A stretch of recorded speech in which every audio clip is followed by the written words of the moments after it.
Hi everyone, drama बच्चों की episode 42 में आप देखेंगे कि रहेल का लल्ला करके निकाह हो गया क्योंकि शम्मा की माँ अड़ी हुई थी कि हक महर 15 लाख ही लिखा जाएगा। लेकिन बच्चों ने कहा कि बारात वापस जाएगी, जिस पर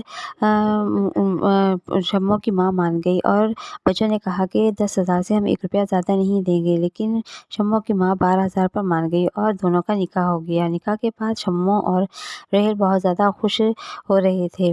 बच्चों कह रही थी, इतनी ज़्यादा पतीसी बाहर ना निकालो, ज़रा भी तुम अच्छे नहीं लग रहे। लेकिन बुशरा ने दोनों की तारीफ़ की और उसकी भाभी ने भी। लेकिन बच्चों ने कहा कि ये झूठ बोल रहे हैं, तो कहीं से भी अच्छे नहीं लग रहे। रोहेल ने कहा कि बच्चों को तो मजाक की आदत है, बच्चों मजाक कर रही हो ना।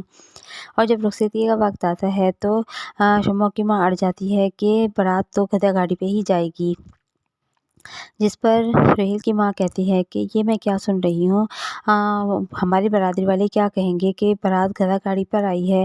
रोहेल ने गाड़ी का इंतज़ाम कर रखा है, लेकिन शम्मा की माँ कहती है कि नहीं, बारात जाएगी तो गधा गाड़ी पे ही जाएगी, मैं पुइया को क्या जवाब दूंगी। जिस पर सब हैरान होते हैं, पुइया कौन है। बच्चों शम्मा की माँ कहती है कि पुइया शम्मा के बाप, और उन्होंने मुझसे वादा किया था कि शम्मा की बारात गधा गाड़ी पे ही जाएगी, वरना मैं तुम्हें कभी माफ़ नहीं करूँगा और ये मेरा आखिरी फैसला है। अगर गधा गाड़ी पर बारात नहीं गई तो मेरे से बुरा कोई नहीं होगा। जिस पर बच्चों कहती है कि ठीक है, बुलाओ अपनी गधी को और गधे पर बिठाओ। और जब रोहेल और शम्मा आते हैं तो बच्चों कहती है, चल पे गधे के ऊपर बैठ जा, पहली दफ़ा होगा कि कोई गधा गधे पर बैठ रहा है। लेकिन रोहेल तो बहुत खुश होता है और कहता है कि बैंड बाजे वालों को कि बैंड बाजा बजाओ, और वो खूब हँसते गाते और डांस करते हुए गधा गाड़ी पर बैठकर शम्मा रुखसत हो जाती है। और जब वो घर पहुंचते हैं तो